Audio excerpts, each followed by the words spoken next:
የቤተክርስቲያን ዲያቆናት ሌሊት ላይ ቴሌኮንፈረንስ ያደርጉና ይጸልያሉ። ሁሉ ጊዜ እስከ 12 ሰዓት ሌሊት ይነሳሉ፣ እስከ 12 ሰዓት ይጸልያሉ። ፕሮግራም የሚመራው ሰውዬ ልክ ለ12 10 ጉዳይ ሲል ለሷ ሰጣት ጸሎት። ለዚህች እህት ለሟቿ ከእህታችን ጋር እንጸልያለን ብሎ ሰጣት። እሷ መጸለይ ጀመረች። ከአብርሃም ከሙሴ እየጠቀሰች እየጸለየች ልክ 5 ጉዳይ ሲሆን ድምጿ ጸጥ አለ።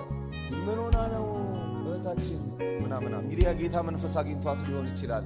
ወንድማችን ኃይሉ የሚባል ወንድማችን ኃይሉ እስቲ አንተ ጸልይና ዝጋ አሉት። እሱ ጸልዮ ዘጋ። ምን እንደተፈጠረ እነሱ ማያውቁ። በኋላ ግን ልጇ ተነስታ አማኝ ስራ አረፈደበት ሰዓት ሆናል ብላ ሳሎን ስለሆነ የምትሆነው ሳሎን ስትገባ ወድቃለች።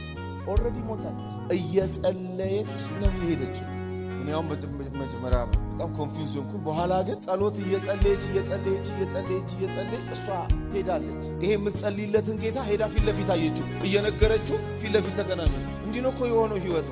እዛ የነበረው ሰው ግን በጣም ግራ ገባው። በጣም የገረመኝ እኔ ምን አለ ሰውየው ሲናገር፣ እኔ እኮ ጸሎት ሰጥቻት ጸሎቱን ሳትጨርሰው ነው እኮ እሷ ሄደችው አለ። አዎ እሷ የራሷን ጨርሳ ሄደች። ቀጥሎ ግን ጸሎት ግን የጋራ ጉዳይ ስለሆነ ማን ጨረሰው? የሚቀጥለው ሰው እየጨረሰ። ሁላችንም እጃችን ላይ ተልኮ አለ ትለን ነው የምንሄደው። አንድ ቀን መቼም የታደለ ነው ተንበርክኮ የሚሞተው። በአንድም በሌላም መንገድ የሆነ ቀን እናልፋለን። እየዘመርን እንሞታለን፣ እየሰበክን እንሞታለን፣ እየጸለይን እንሞታለን፣ ወይ ቦስነን እንሞታለን። እግዚአብሔር ከክፉ ይጠብቀን። ወይ ሰው ስናማ ስቅ ብሎን እንሞታለን። መሞት አለ፣ ማለፍ አለ። ግን እጃችን ላይ ተልኮ አለ። ሐዋርያቱ ምን አለ? እጃቸው ላይ ተልኮ አለ። ምን ያስፈልጋል? አሁን ይሄ ተልኮ ማለቅ አለበት፣ መፈጸም አለበት፣ መጨረስ አለበት። ታዲያ ምን እናድርግ? እንጸልይ።